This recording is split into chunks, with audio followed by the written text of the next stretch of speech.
First of all, let me make the observation that we have a wide range of footwear here, which I'm hoping will speak towards the diversity of opinion in our panel. So we talked about this earlier. Social media analytics, the discussions about them often devolve into just discussions about social media. And I suspect this one will devolve into a discussion about social media as well, but to the extent that we can sort of focus on analytics, the better for this audience probably. So the first question I want to ask all of you is, how good are analytics these days with social media in your fields? That is, where are we actually learning from all the data? What are we learning, and where are we finding pockets of information that you're collecting in this space, and where are the holes? I'd like each of you to take a pass at this, and if you could be as specific as possible relative to your businesses. Who would like to start that's not named Gary? Are you, not me? Yeah. Shit. Jane, you want to go? Sure, you want to go? Yeah, I mean, we're using Facebook and Twitter all the time. We actually work with Gary's agency on both Brooklyn Nets and Barclays Center. So I think for us, you know, it's 24/7 real-time fan.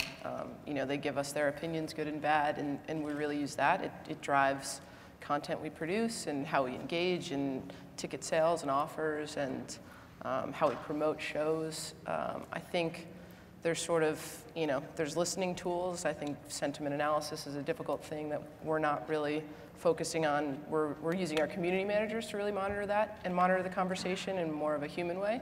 And I think there's the different platforms right now. The way, you know, Facebook has impressions, which is great, and we're, you know, trying to quantify the conversation on Twitter is a little bit difficult with Instagram, and really to be able to then monetize that. So that's where it's a little bit more difficult, and trying to sort of message that out to other areas of our business. I'd say you know, I think we're going to get there pretty quick, and it'll get a lot better, but for right now, I'd say that's a little bit of a shortfall. Gary? I think we have nothing but data, right? I think that the hole in this whole game is that there's just not enough people trying to drive it against real KPIs. I think that everybody sitting in this audience, you know, we can sit and talk about data all we want, but we have business objectives. And I think that there's just a lot of shitty people in business that don't understand how to really tie that back in or create the perfect formula of pushing out content and creating context with their end users that drives to the KPIs they want. And so I think there's nothing but data. I mean, these guys have nothing but data. Facebook's got nothing but data. There's plenty of analytics. Big data's out there at scale. We've got tons of numbers, but a lot of times what I think the people in this room need to think about, we need to collectively think about, is a lot of time data's telling you what already happened. And a lot of the business opportunities are in what do you think's going to happen, or how do we bring value to the end consumer. So I think the disconnect that I've seen, and for my agency, we do work with a lot of sports teams, but we work with a ton of CPG clients and other Fortune 500 companies. The companies that actually know what they're selling, or, you know, Green Mountain Coffee for us, you know, it's very easy to tie the data. You put a link to a K-Cup on their website, and if it sells, and if it doesn't, it doesn't. So, but is sales always the only end goal? Of course not. Most of the people in this room make their money on the brand, the logo. No, of course not, but it's one of them. And so it depends on how and what you're trying to accomplish. And so if you're selling the logo and the amplification, the engagement number becomes very, very important, because for the CPG clients that look like this, they want to know they're buying into an audience. CPG is consumer packaged goods? That's right. Okay. So when you think about the companies that are sponsoring a lot of these things, you know, we're starting to get a lot more mature in this space. Very early on, everybody was like, well, how many fans do you have? That reminded a lot of us in this room who did email marketing a decade ago of how big was your list. Now we're getting into engagement and other quant measures, much more similar to what we did with email marketing a decade ago, which is what is your open rates, what's your click-through. So there's a maturity in the marketplace, but we have to start with the finish line of the business objective. But to answer the question of this whole overall thing, there is nothing but analytics. There's tons of data. Sifting through and actually using them for something that you want to do for your business, that's the real battle. Okay. Hamid? How am I supposed to follow that?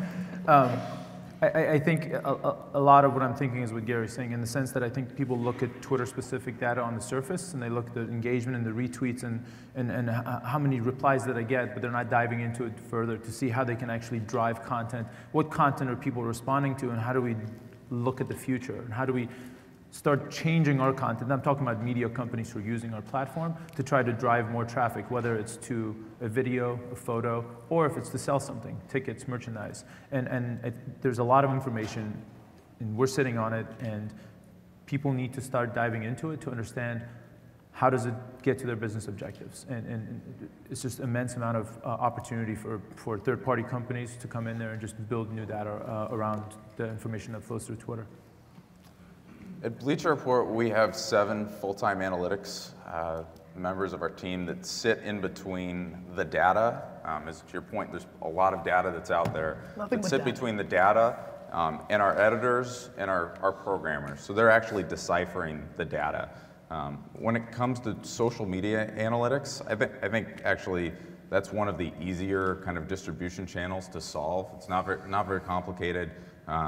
We probably use very little of our brain power there. We actually think of social media as a place to build our brand, but I think it's a pretty inefficient channel for building referral traffic. There are other. Why?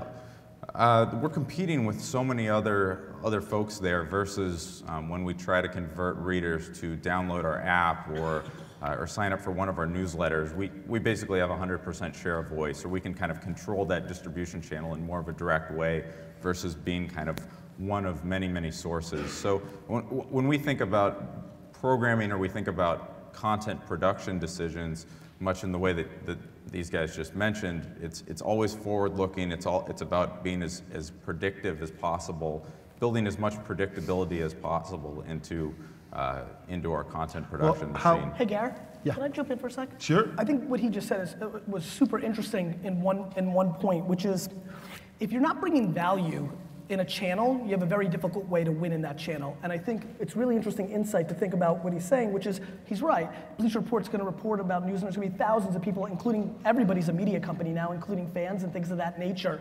And this is where I think people really struggle with social media. We continue to think too much of just content and not enough about context. So for me in my wine business, social's becoming one of the biggest referral engines, because for us, we also got to that recognition, which is just talking about a good Chardonnay or Merlot is commodity, anybody can do that. And I think that a lot of organizations, if you go look at my Twitter account, I have 970,000 Twitter followers. 99% of you have no idea who I am. So why did I get there? I did it because I did it by listening instead of talking. And so a lot of the organizations and logos and businesses in this room are pushing out content. Meanwhile, twitter.com/search sits there. There's tons of conversations and nobody's playing the cocktail party and going into their conversation, creating context, which creates emotion, which allows you to convert better. So one of the interesting things from our standpoint, I own a wine e-commerce businesses, the lifetime value of the fans that we've acquired from social, you know, up front are nowhere close to as efficient as our retargeted banner or search or things of that nature that I think you guys dominate with.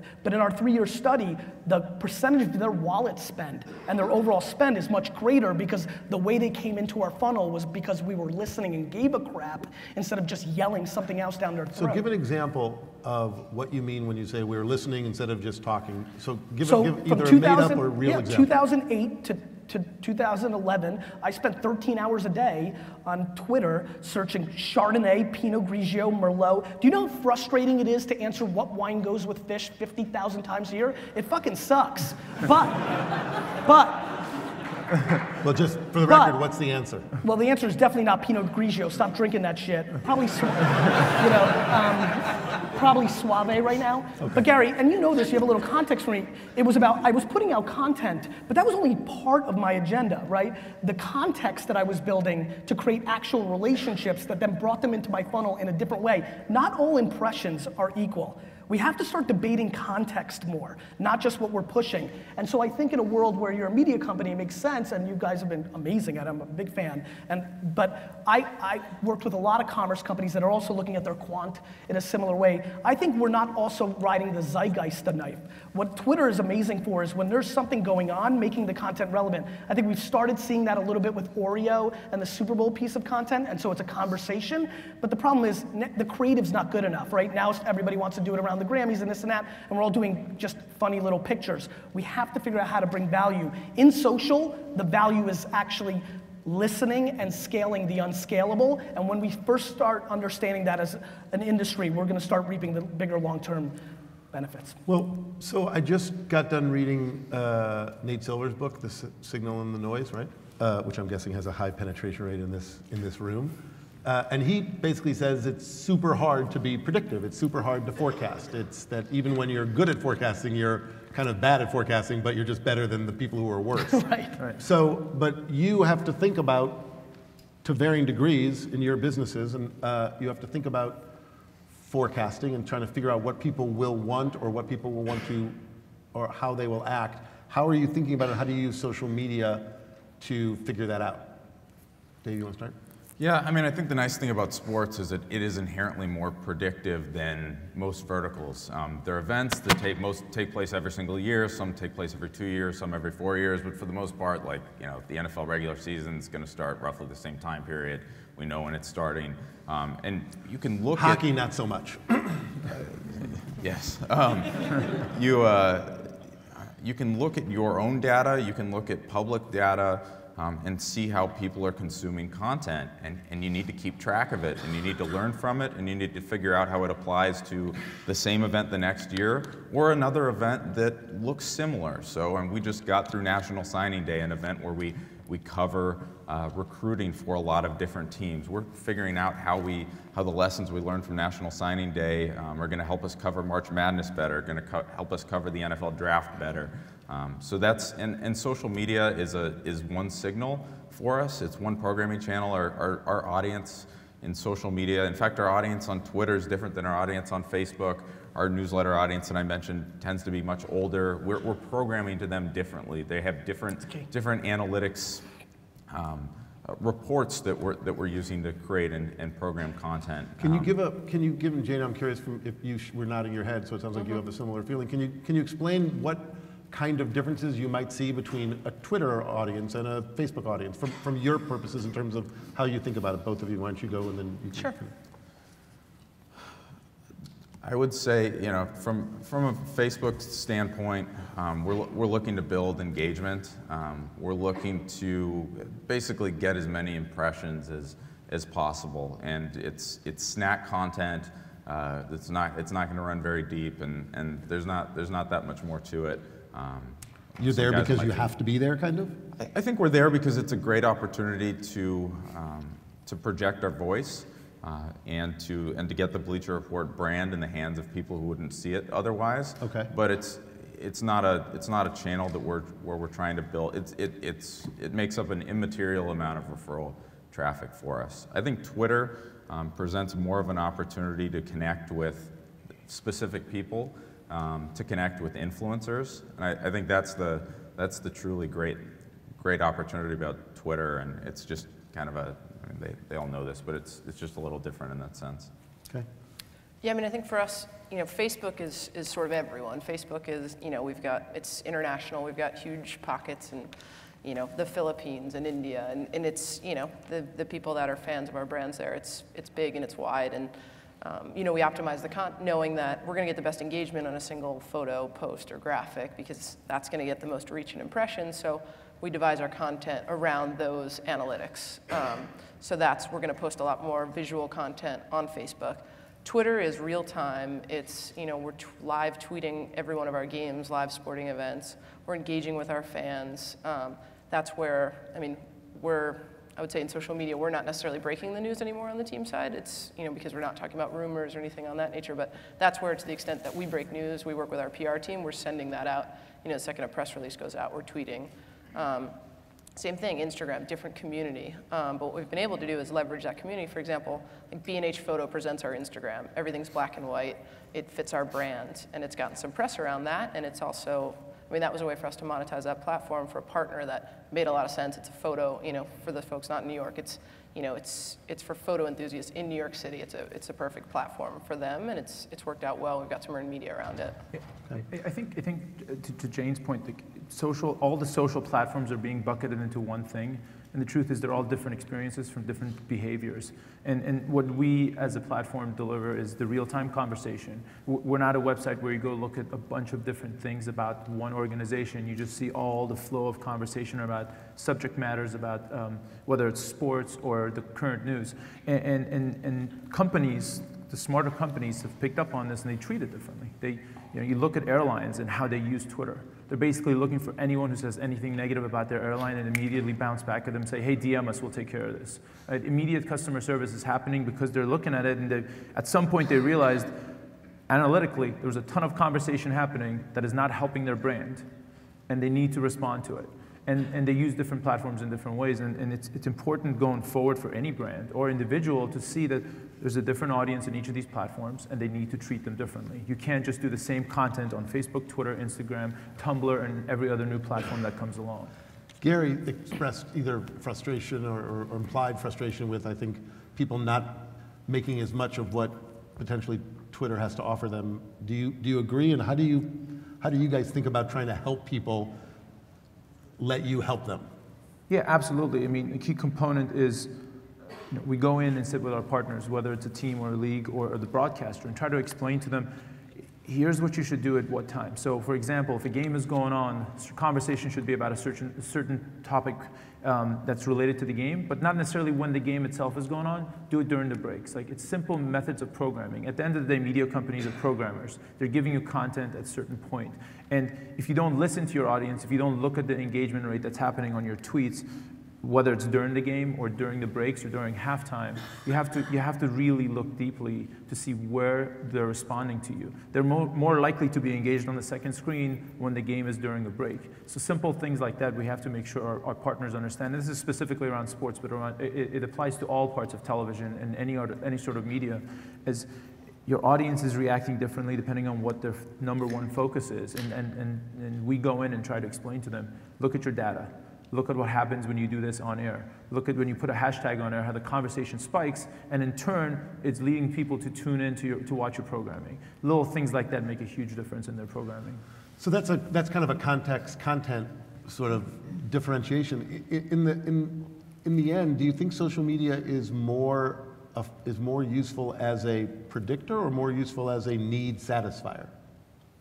I mean, for me, I think that when I think about National Signing Day or these things that we're all prepared for, all of a sudden you have a volume of content that we're competing against that, because everybody's kind of expecting those big events, these championship games and these things of that nature, and you get a lot of noise. I think where social gets really interesting is reactionary content and storytelling. These moments that happen and then being quick enough and nimble enough to ride the wave of the zeitgeist of the conversation or the opportunities. I think that's where, for me, I still believe that way too many of us in a sports analogy in this room and businesses across all sectors think too much on the offense and don't realize how much opportunity there is on the defense of this stuff. When you're catching in the social world, you're riding the wave of what the consumer actually cares about, and they're giving you real time, vibe around that. And so being prepared for the unexpected, I think, has enormous upside for people to catch. And I think that's somewhere where we need to be paying attention and realizing how unbelievable that is. I think even things that are unexpected, though, you've probably seen them before. I think they're very few. They're trends. I've seen the lights go out before, but not during the Super Bowl, right? And so sure, but how would they have prepared for that? Being prepared by realizing we live in a real-time content world.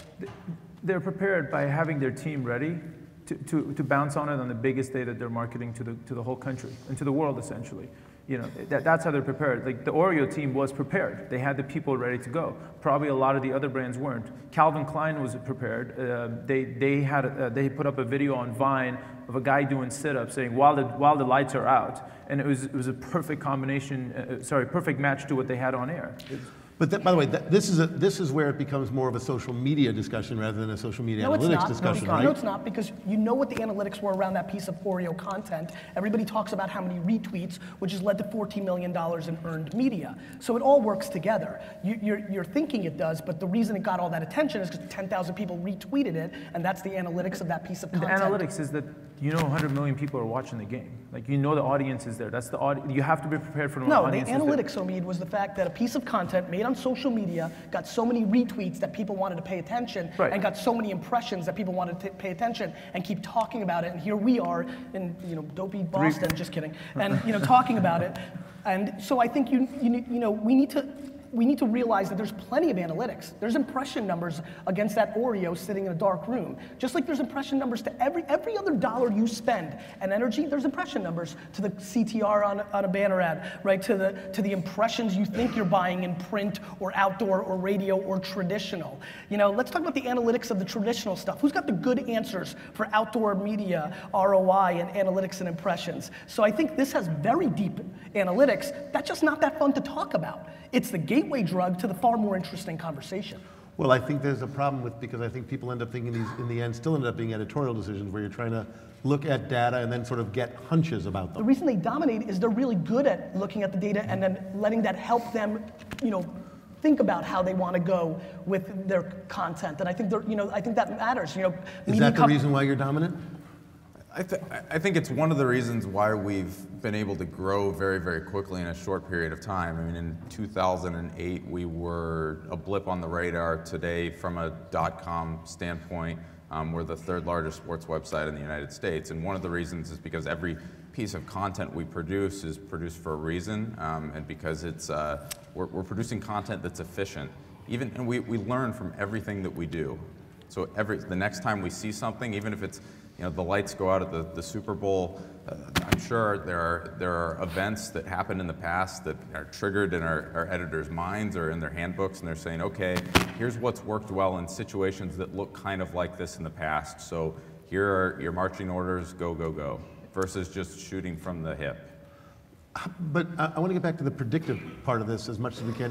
When you adjust for the calendar of sports, which, as you said, gives you an edge, how good are we or could we be at being able to look at what people are talking about, what words they're using, whatever other habits we're pulling out from your analytics, and figuring out something that they might need or want that they don't even know yet, and because in theory you always want to be first to market with whatever you're first with, a piece of content, with a kind of engagement.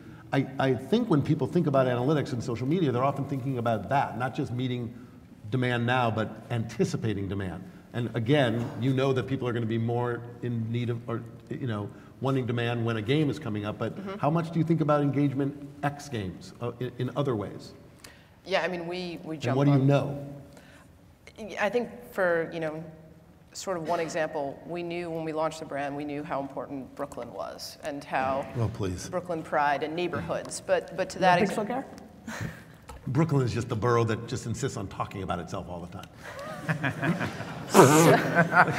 You're going to get your ass. I cannot wait till you get stabbed in the face. What about the Harlem Shake? It's not a borough. But so Brooklyn, for example, so we launch and we see that these pockets in these neighborhoods and how important that is, and so research in our office is sitting very close to creative and my group and merchandise, and what we've sort of rolled out then as a result is it's the Brooklyn logo, but we've replaced Brooklyn with the neighborhoods. So it's Bed-Stuy, it's Crown Heights, and fans are, they're buying those, but they're telling us who they want next, and we're informing our merchandise and our product, and we're seeing that product it was an exclusive piece that we sort of went to Adidas and said we want to launch this. We think it'll do really well based on what we've seen in our fan base and social, in some graphics that we've posted on Facebook and Twitter, went out there and they've been selling out in the different neighborhoods, and they're informing what other neighborhoods we should roll out. Cool. Gary, you were going to say something on this? No, I'm good. Okay. When you guys think about social media in the broadest sense, we're talking about Facebook, we're talking about Twitter, we're talking about Pinterest, we're talking about, what are we talking, Instagram? Like, I'm curious, A, what you're talking about, and whether or not you think that whether you're looking at things that maybe you think other people aren't, that you're comfortable talking about, and where you think there might be, what the next platforms are, the next media. So I can jump in here because we're spending a lot of time on this. Any place where you can produce content as a user and there's the ability for people to create actions around that content and also communicate around that, we think of those as social networks. So we pay plenty attention to things that even things like Snapchat, because there's content creation and there's back and forth, even though that's a one-on-one thing. I think that at the end of the day, all we care about in this room is storytelling. Can we tell the story about our brands to convert the consumer during their point of purchase? And more eyes and ears of our consumers are going to these platforms. So we need to figure out how to natively storytell on them. I think there's a lot of things going on. I think one thing that is getting a lot of press, but I don't think people really are realizing the impact, is how are we going to storytell on Google Glasses, right? That's going to really matter, because as we put them on and as our eyes and attention are going to that screen, who's going to build the apps that allow you to go? Are we going to be watching sports in an arena, and as we're watching it, we're going to see the salary of the player? A lot of the way we do things are about to change, and there's a lot more technology coming and shifts. So something like Vine comes out. We've spent an enormous amount of time trying to figure out how do you storytell in a 6-second video, right? And so it's been interesting to me that our GE client is the one that we're getting the most 6-second science. Who knew? But it's working. And so I think that you historically look back at what Leo Burnett did in his agency in the 60s. People sat down and watched televisions, and they figured out that they liked looking at characters, so they started creating the Marlboro Man and Tony the Tiger and the Jolly Green Giant, because that was native to what you wanted. We need to figure out how to storytell in meme culture, in animated GIFs, in quick, snackable content. I've seen some good stuff from you guys on that. You can't. It's not long form. It's fast. It's super ADD, and you've got to figure out how to storytell and drive the metrics and the awareness and all the other things we do. It's no different than anything we did in the past. Go look at the first 150 television commercials. There are 150 radio ads. We didn't understand how to adjust to the reality of this new platform. We're seeing a lot of banner ads and a lot of email marketing and a lot of newspaper ads in social right now, but that science and that craft is shifting. Okay. Dave, when you think about social media? And we're going to go wherever the eyeballs are, and if the eyeballs are on YouTube or Twitter or Pinterest, we're a mostly male-used site. Pinterest is not that interesting of a channel for us right now. It doesn't mean we're not spending some time on it, but that's probably not it. Instagram is becoming more and more interesting. There's no referral traffic strategy there. It's purely a brand play. You've got Google Plus hanging out on the side. Unfortunately, not a lot of our audience is actually using Google Plus. Maybe others are having different experiences. Maybe Google will change the way content in Google Plus is integrated into Gmail. Who knows? And then maybe we'll start paying more attention to it. The bottom line is we'll go wherever the eyeballs are. We'll be there, and we'll figure out the right way to serve up content. Consistent. I mean, where our fans are and where they converse, and it's a little bit different on the Barclays Center side, because when we've talked about doing some interesting things with Pinterest around family shows, or when we've got some things we might do there, but largely on the net side, we're in all those platforms. But for us, it's important to be on them sort of from the start. So when SocialCam launched, getting in there early, being the first sports team on that platform, getting to 1 million followers, there's value in that around the PR and the earned media for our brand and a positioning. But getting early on Vine, so we're just kind of we look to see what's the next and how do we reach our fans in a relevant way there. Well, what do you guys worry about, or what are you guys thinking about in terms of the competition, or that you can talk about? Look, I think we actually try to keep our head down and focus on our audience and on what they do. At the end of the day, we're a communication platform, right? Many entities use us to distribute, and many entities use us to go to the right place. What we try to do is make sure our partners know how to use the platform, whether it's on Vine or through tweets or the combination of the two. Vine has been a great new addition, because it's giving people an opportunity to tell little vignettes, little stories in vignettes, but it's snackable just the way that the rest of the tweets are, right? It's very short. You're engaged for no more than 6 seconds, and you can go back to the timeline. And it's important for us to stay true to what we do best and communicate in real time and in short spurts, as opposed to trying to adjust to what others are doing. As I mentioned before, all the platforms deliver very different types of experiences, and so honestly, we keep our head down and just try to focus on what our audience wants from us. Carrie, you mentioned Leo Burnett. Yeah. And it made me remember that his daughter, oddly, but I would know this fact, but his daughter was a woman named Phoebe Snetzinger, who, when she died, had the largest life list in birding. Literally, she had seen more bird species than anybody else in the world. And birders Fascinating. birders think of themselves as like the original social network. And the interesting thing about birding is that it's a self-supporting social network, right? Yeah. So there's a point to this. I know. Aside from the ADHD. And so I was listening to you when you were saying this, but I was thinking about this. And so how much, when you guys think about your social media strategies, how much of it is we have to kind of control these masses and kind of lead them to where we want and sort of pull from them? Or in an ideal world, the virtuous circle would be that all the social media is being created by everybody else and in ways in which you're not even thinking, and it's kind of self-supporting in that way. How much do you see this as herding cats, and how much do you see it as, like finding a particular stream and just sort of riding down it?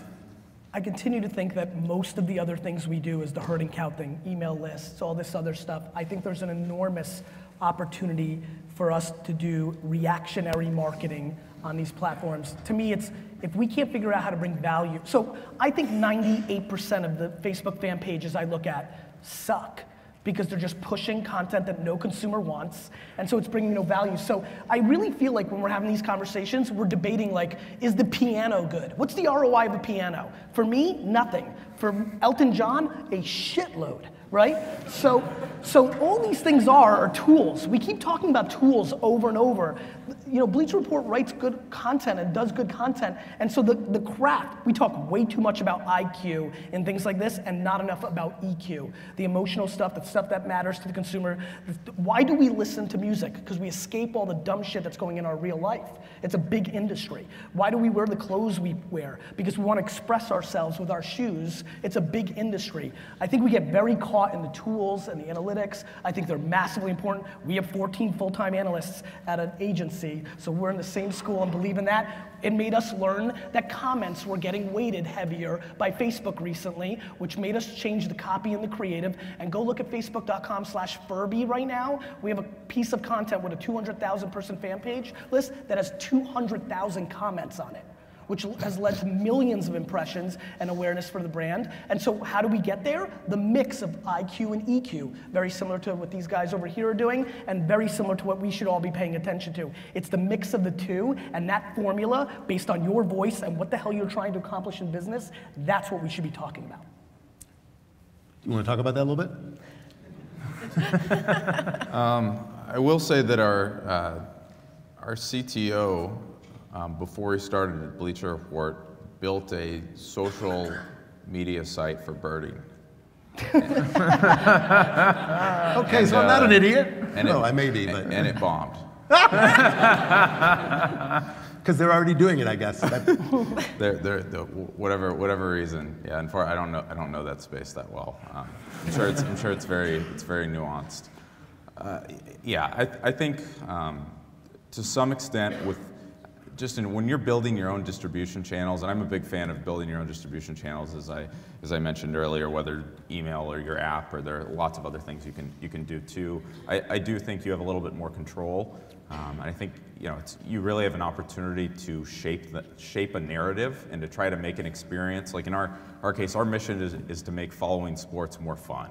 And we can really do that, I think, holistically through the channels that we can control. We're a little bit more complementary, and I think channels where we have kind of smaller share of voice, Twitter, Facebook, Instagram, and we're part of a story and we have a voice, but it's, I'd say in those places we're a little bit more riding the stream, to put it in your words. The reason, do you have something you want to say about this? No, go ahead. The reason I was kind of asking about that was I was getting to a question.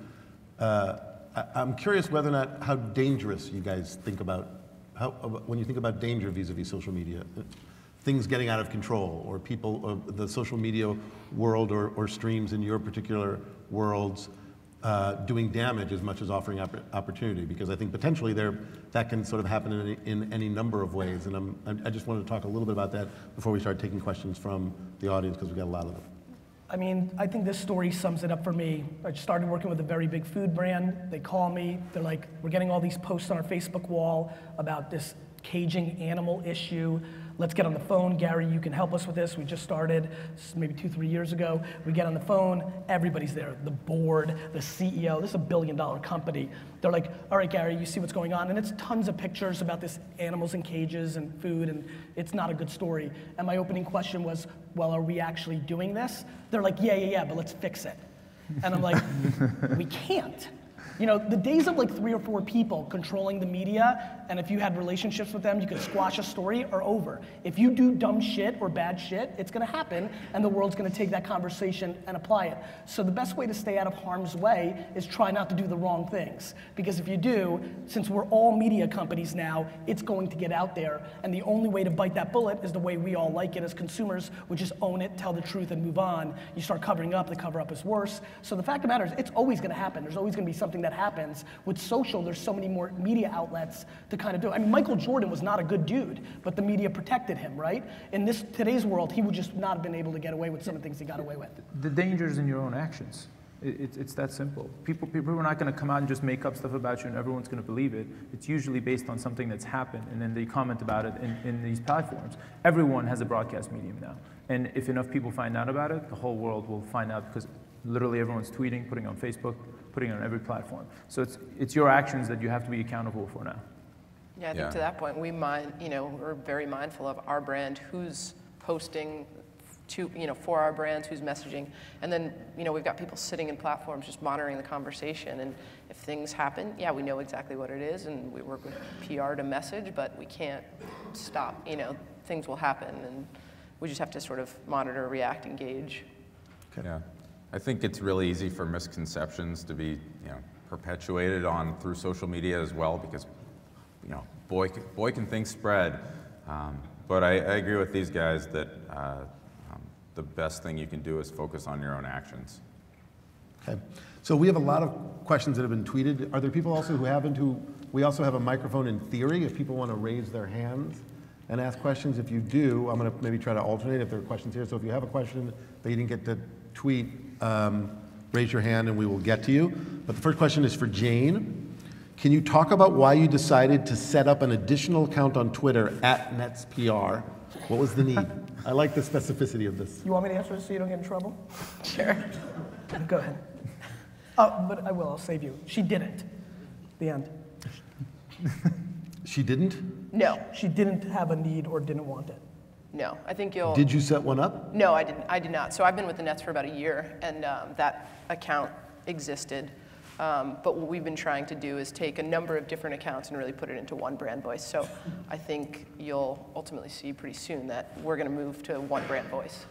Well, we're breaking news here at this panel. That's awesome. Omid, where do you stand on sports organizations using Twitter for play-by-play coverage, effective or turn off? I think it depends on your fan base, and it depends on your audience. I've seen organizations that have 2 accounts. One is just during the game, those 2-3 hours, it's all live play-by-play. And then they have a separate account that does everything else the other 6 days a week, or whatever there's no games. And I think that's the strategy that will happen that everyone should be implementing once they build up a big enough audience on their main channel. Because the hardcore fans want the play-by-play, and then there's some passive fans who are sort of somewhat engaged. They want the non-play-by-play because their timeline is completely affected by it. So I think it's eventually you set up 2 accounts and you have one that's specifically around live events. Okay. Do we have questions in the audience? We do over there. Omid, your company just acquired Bluefin Labs, and I don't know how many people in the room know this. Perhaps you can talk about it. What impact is that going to have on brands that are on television monetizing the second screen experience and being able to show analytical results? I know one of the examples that I saw firsthand was with Fox Sports Networks and their girls platform, with the way they basically proved that was a great campaign. So talk about Bluefin, talk about potential monetization opportunities and second screen integration. Let me just give one caution, which is Omid may or may not be able to talk about some stuff. I'll talk to it at the basic level. I mean, the acquisition was literally weeks ago. And they're clearly a company that's done a lot of analysis on exactly that conversation on television. They also provide amazing amount of data to not just brands, but to sports organizations and others to understand the conversation that is happening around their content on or related to television or not, and the future of what happens with the staff there and how we're working with them is to be resolved. Again, it's a brand new acquisition, but we acquire them because they understand our platform and because they have amazing engineers. I wish I had a better answer for you. It's just I don't have that yet. Okay, let's go back to the feed. Awful lot of emphasis on impressions. Is this, and I guess this must mean social media, is this TV just less predictable? I mean, I think everybody plays in the impressions game. I continue to beg the world to understand the two-way aspect of it and the engagement aspect. I mean, I think what we're doing now is giving a presentation. I've been waiting for the Q&A part because that's the best part, right? That's when we can actually go back and forth and dig a little deeper.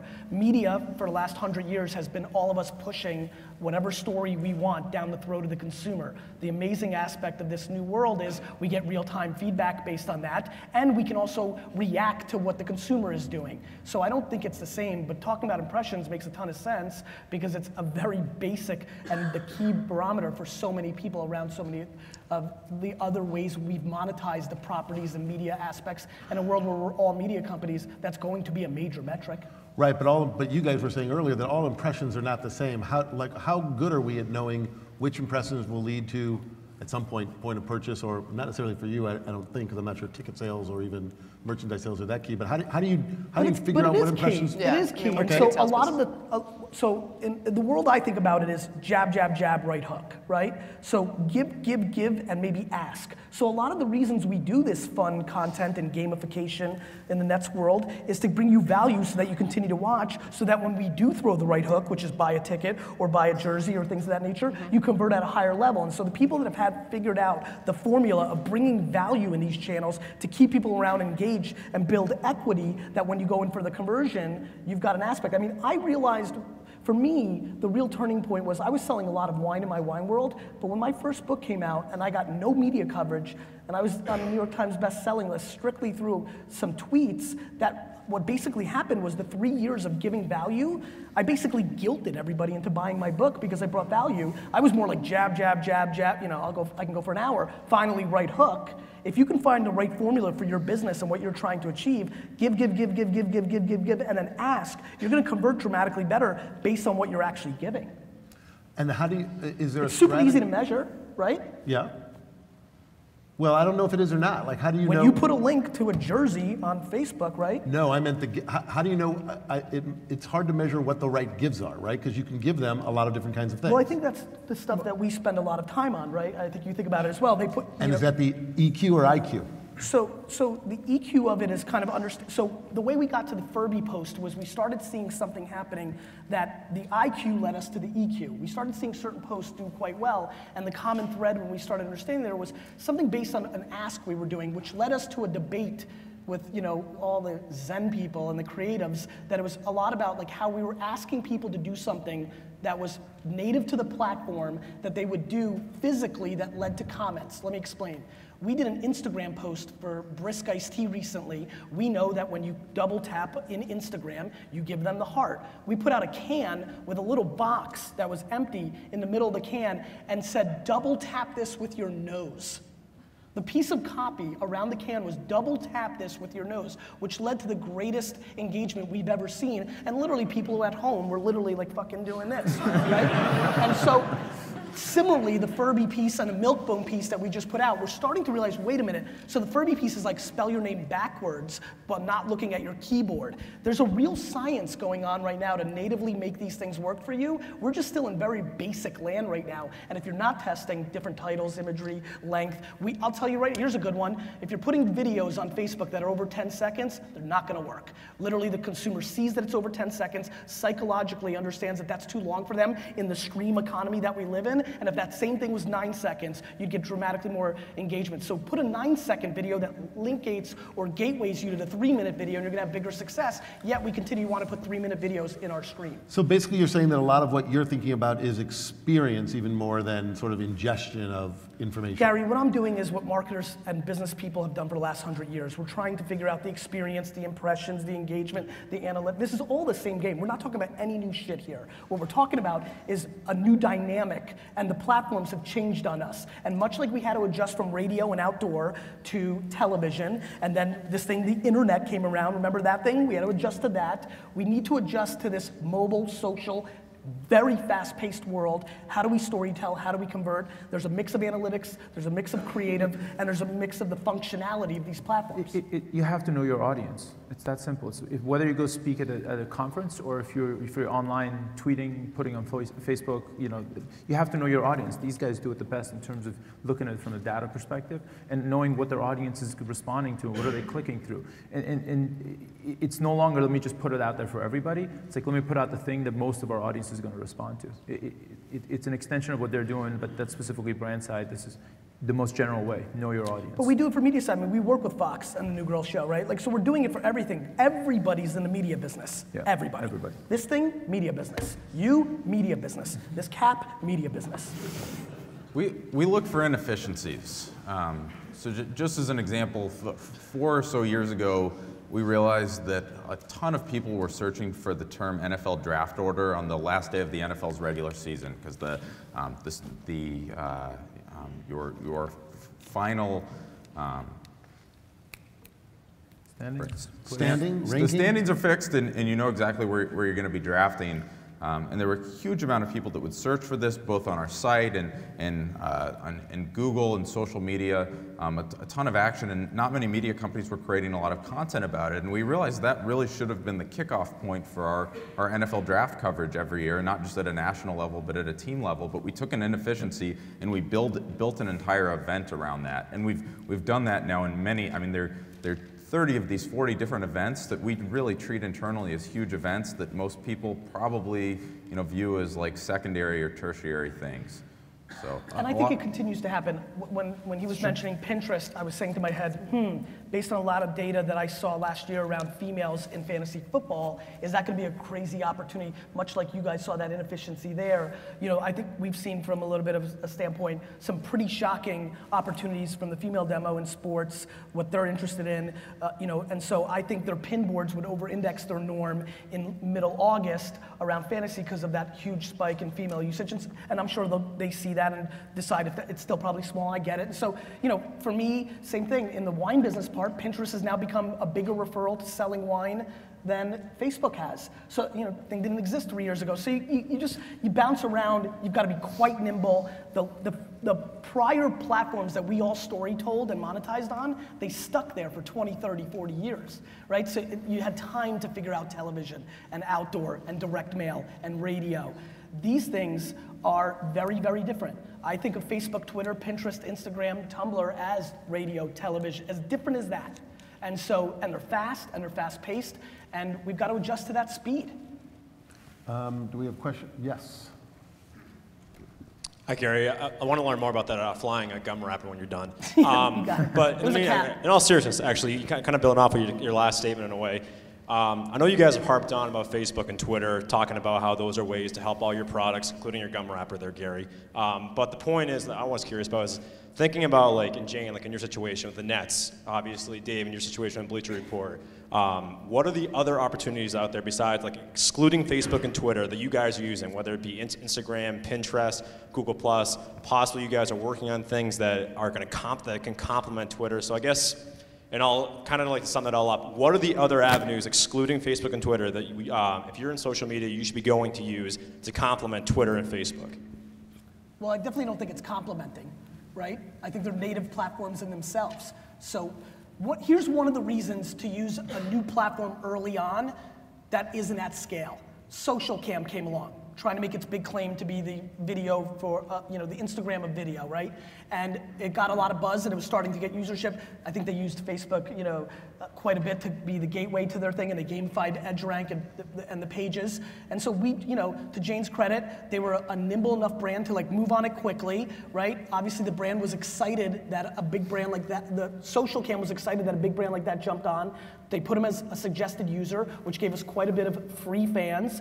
And then we were able to start putting out content that worked there, that started eventually getting more impressions than we did in places like classic places like YouTube, plus the earned media that came along with it. So, I mean, the ones that are at scale are getting pretty defined, right? You know, Pinterest is at scale, or at scale to really pay attention to. Instagram is as well, right?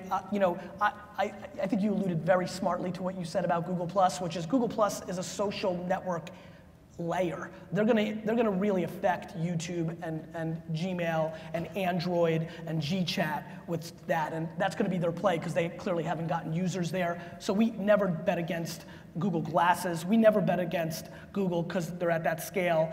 And then you start playing with the Snapchats and the Vines and the social cams immediately because you're trying to figure out how you storytell on them, and it's worth it because the scale of those platforms are happening so much quicker.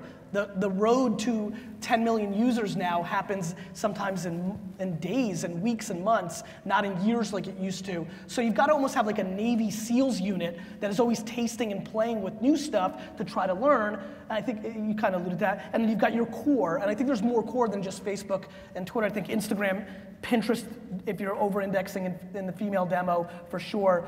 Tumblr, I think, is a very, very important platform that is a big challenge to people because it's cool and it's animated GIFs, and it takes you on a completely different brain twist. I would say those are platforms that matter. Do you think that, is social media sort of, is it fairly distributed in terms of people paying attention to it across age demos? Or is it skewing young and there's leverage to be had or exploiting to be done with older audiences? I mean, I think Instagram's doing really well with the younger audience right now. I think there are different reasons why people use Twitter. I think that someone said this on a panel I heard yesterday. It kind of cracked me up that they said Aunt Rhonda is on Facebook. So yep. I think Facebook is in a good and bad way. I think has attracted an older demo. I think they might be losing, you know, the younger demo. I don't think we're, you know, that's certainly something we're paying a lot of attention to and trying to figure out. I mean, older people have money, right? That's the advantage of them. That's why we keep talking to them. Here's the other thing. Like, forget the demo for a second. If there's an audience there, no matter what age they are, and they're going to engage with your product or buy your product, it doesn't matter what demographic they're in. As long as there's an audience there, you should be there if it fits into what you're trying to give them. I mean, I think a fun fact, sorry Omid, but it's getting better. It's shocking how Twitter's high school penetration is not stronger.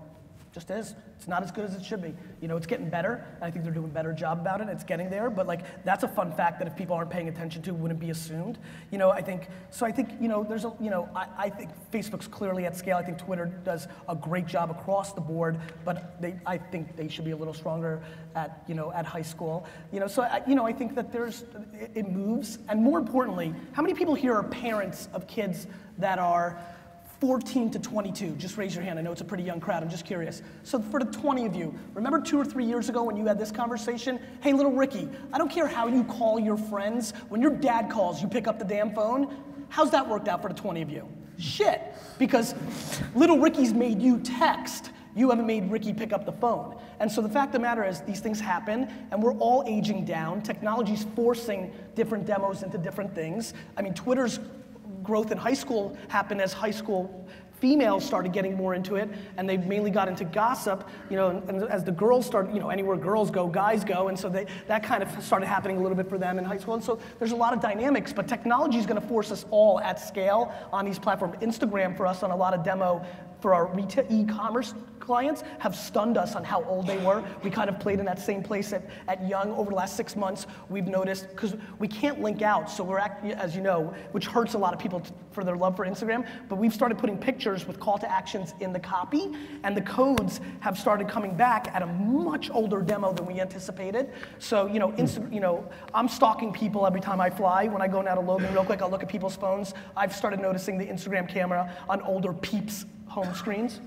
Are there, well, that's what are there, like, almost the last question, I'm just curious, you're in a sport, and I'm curious as to whether or not you get help from the NBA or whether or not you guys are on your own in terms of developing your social media strategies, but are there sports, either leagues or sports that you all think do a better or worse job at the social media game? I think, I don't know if you, I'm sure he knows that very precisely. I think from a Twitter point of view, anyway. Yeah, I mean, I think the NBA is great. The NBA stands out as like really made a big investment. They really know what they're doing. Hugely successful. From my perspective, the NFL has not done as much as they could, but I think the NBA is the best. Yeah, I mean, in regards to, I mean, we set our own strategy. The NBA is from a support, what Teambo, the team marketing business group, we've got a weekly digital call. There's lots of folks. We had an analytics meeting prior to this meeting. We sort of, where we do bounce ideas. We had a digital meeting this summer where, all 30 teams came. I'm sitting down with folks at different teams and we're sort of sharing ideas or even platforms, but we set our own strategy. They support it. There's certain guidelines of what we can and can't do with brands that the NBA sets around social and mobile and web. So, in regards to we can market within our 75 miles, but it gets a little bit gray and how platforms are treated differently. So in that regard, they sort of set some guidelines, but as a resource, it's definitely there for us, but we very much set our own strategy and course, with our agency. I'll say that there are certain teams that do an excellent job, and it's like teams like the LA Kings who've taken on the persona of their team, and if you follow their account, on the day of the election, They got in that fight with Vancouver or something, right? Was that the? That happened as well. But on the day of the election, they sent out a simple tweet. It said, "Make sure you go out and vote because you're going to affect who's going to shake our hands in the White House." Like, personality-wise, phenomenal, right? We're the champs still. Don't forget that. It was a simple message, and then there are teams like the San Francisco Giants who take on what the audience is talking about. If you saw the hashtags they utilized during the playoffs, rally enchiladas, rally Zito, rally Vogie. There are a number of teams who are just doing a great job of just listening to their audience and letting their personality shine through and becoming a one-on-one connection to them. I think WWE is doing a really good job of integrating social into the content, and I think that's going to be an interesting thing for people to start debating. So, They're great. Yep. Big shout out to Jake the Snake Roberts.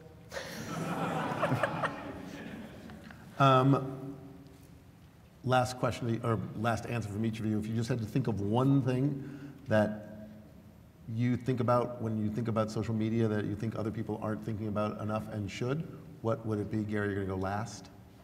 Omid, you want to start? Piece of advice? I would keep it pretty simple. Just be authentic to your voice and listen to your audience. The listening component, Gary mentioned this earlier, is the most important thing.